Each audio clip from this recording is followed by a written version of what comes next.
दोस्तों, आज देश में एक बार फिर वंदे मातरम को लेकर बहस तेज हो गई है। हरिद्वार में संत समाज के बीच पहुंचे केंद्रीय मंत्री शिवराज सिंह चौहान ने ऐसा बयान दिया जिसने इतिहास के एक बेहद संवेदनशील अध्याय को फिर से चर्चा के केंद्र में ला दिया।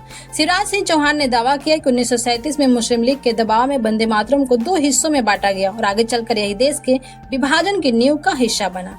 उन्होंने संत समाज से कहा कि वंदे मातरम का कोई विभाजन स्वीकार नहीं किया जाएगा और इसे पूरा गाया जाना चाहिए। लेकिन दोस्तों, यहाँ सवाल सिर्फ इतना नहीं है कि वंदे मातरम पूरा गाया जाए या नहीं। बड़ा सवाल है, आखिर 1937 में ऐसा क्या हुआ था? क्या सचमुच मुस्लिम लीग के दबाव में वंदे मातरम के कुछ हिस्से हटाए गए थे? वंदे मातरम का संबंध बंकिम चंद्र चट्टोपाध्याय और आनंद मठ से कैसे है? और क्या वंदे मातरम के विवाद को भारत के विभाजन से सीधे जोड़ना ऐतिहासिक रूप से सही है? आज की इस वीडियो में इन सवालों को समझेंगे, तो वीडियो के अंत तक बने रहिएगा। दोस्तों, सबसे पहले बात करती हूँ उस गीत की जो आज भी करोड़ों भारतीयों के लिए राष्ट्रभक्ति का प्रतीक है। वंदे मातरम की रचना बंकिम चंद्र चट्टोपाध्याय ने की थी। बाद में उसे उनके प्रसिद्ध उपन्यास आनंद मठ में शामिल किया गया। आनंद मठ की कहानी 18वीं सदी के बंगाल की पृष्ठभूमि से जुड़ी है और इसमें सन्यासी विद्रोह की ऐतिहासिक पृष्ठभूमि दिखाई जाती है। यह वह दौर था जब बंगाल में भीषण अकाल, आर्थिक संकट और औपनिवेशिक शासन के कारण जनता बेहद परेशान थी। बंकिम चंद्र ने इसी ऐतिहासिक वातावरण को साहित्यिक रूप दिया और इसी संदर्भ में सामने आता है वंदे मातरम। इसमें मातृभूमि को माँ के रूप में दिखाया गया है, यानी देश सिर्फ जमीन का एक टुकड़ा नहीं बल्कि माँ के समान पूजनीय है। अब शिवराज सिंह चौहान ने संत समाज के सामने एक महत्वपूर्ण ऐतिहासिक संदर्भ दिया। उन्होंने कहा कि अंग्रेजों के अत्याचार और बंगाल के अकाल के समय संत समाज और सन्यासियों ने भी अन्याय के खिलाफ आवाज उठाई थी। इसी पृष्ठभूमि को बंकिम चंद्र चट्टोपाध्याय ने अपने उपन्यास आनंद मठ में प्रस्तुत किया। आनंद मठ में सन्यासी पात्रों के माध्यम से मातृभूमि के प्रति समर्पण और विदेशी शासन के विरोध की भावना दिखाई जाती है। यही वंदे मातरम सिर्फ एक गीत नहीं रहता, वह धीरे धीरे राष्ट्रीय चेतना का प्रतीक बन जाता है। दोस्तों, 19वीं और 20वीं सदी में जैसे जैसे अंग्रेजों के खिलाफ राष्ट्रीय आंदोलन मजबूत हुआ, वैसे वैसे वंदे मातरम भी लोगों की आवाज बनता गया। विशेष रूप से 1905 के बंगाल विभाजन के विरोध के दौरान वंदे मातरम का इस्तेमाल बड़े पैमाने पर हुआ।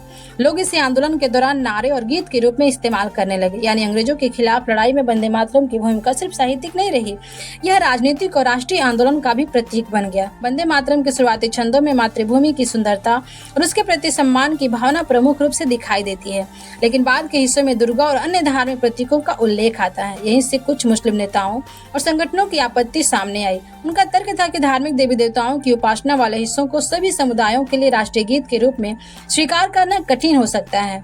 दूसरी तरफ कांग्रेस के भीतर भी इस बात पर चर्चा हुई कि ऐसा रास्ता निकाला जाए जिससे वंदे मातरम की राष्ट्रीय भूमिका बनी रहे और किसी समुदाय को धार्मिक आधार पर आपत्ति भी न हो। अब आते हैं शिवराज सिंह चौहान के बयान के सबसे महत्वपूर्ण हिस्से पर। उन्होंने कहा कि 1937 में मुस्लिम लीग के दबाव में वंदे मातरम के टुकड़े किए गए। इतिहास में 1937 के आसपास वंदे मातरम को लेकर कांग्रेस के भीतर चर्चा और विवाद जरूर हुआ था। कांग्रेस के उस समय के नेतृत्व ने यह स्वीकार किया कि गीत के शुरुआती हिस्से को राष्ट्रीय अवसरों पर इस्तेमाल किया जा सकता है, जबकि बाद के धार्मिक संदर्भ वाले हिस्सों को लेकर सावधानी बरती जाए। यानी व्यवहार में वंदे मातरम के शुरुआती हिस्से को राष्ट्रीय गीत के रूप में स्वीकार करने की दिशा बनी। लेकिन यहाँ एक महत्वपूर्ण अंतर समझना जरूरी है। यह कहना कि 1937 में वंदे मातरम के 2 टुकड़े कर दिए गए और इसी से सीधे देश का विभाजन हुआ, एक राजनीतिक ऐतिहासिक व्याख्या है। इतिहास में भारत का विभाजन केवल एक घटना या केवल वंदे मातरम के विवाद का परिणाम नहीं था। इसके पीछे कई दशकों की राजनीति, सांप्रदायिक तनाव, ब्रिटिश नीतियां, कांग्रेस और मुस्लिम लीग के बीच राजनीतिक मतभेद, सत्ता हस्तांतरण की परिस्थितियां और 1940 के दशक की घटनाएं शामिल थी। अब सवाल आता है कि आज यह मुद्दा इतना महत्वपूर्ण क्यों हो गया है? दोस्तों, अब तक तो समझ गए होंगे कि वंदे मातरम सिर्फ एक पुराना गीत नहीं है, इसका स्वतंत्रता आंदोलन से गहरा संबंध है। इसलिए बहुत से लोगों के लिए इसका पूरा स्वरूप राष्ट्रीय गौरव का विषय है। शिवराज सिंह चौहान ने हरिद्वार में संत समाज से कहा कि वंदे मातरम का कोई बंटवारा स्वीकार नहीं किया जाएगा। उन्होंने संतों से इसका पूरा गान गाने का संकल्प लेने की अपील भी की।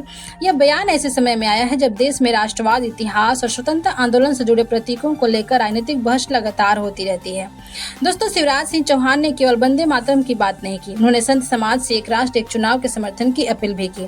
उनका तर्क था कि देश में बार बार होने वाले चुनावों से विकास कार्य प्रभावित होते हैं। चुनाव के दौरान सरकारी कर्मचारियों, शिक्षकों, पुलिस और प्रशासनिक तंत्र की बड़ी संख्या चुनावी ड्यूटी में लगती है। साथ ही चुनाव में आर्थिक संसाधनों का भी इस्तेमाल होता है। इसलिए सरकार और इसके समर्थक मानते हैं कि यदि लोकसभा और विधानसभा चुनाव को एक साथ कराया जाए तो चुनावी प्रक्रिया पर खर्च और प्रशासनिक बोझ कम किया जा सकता है।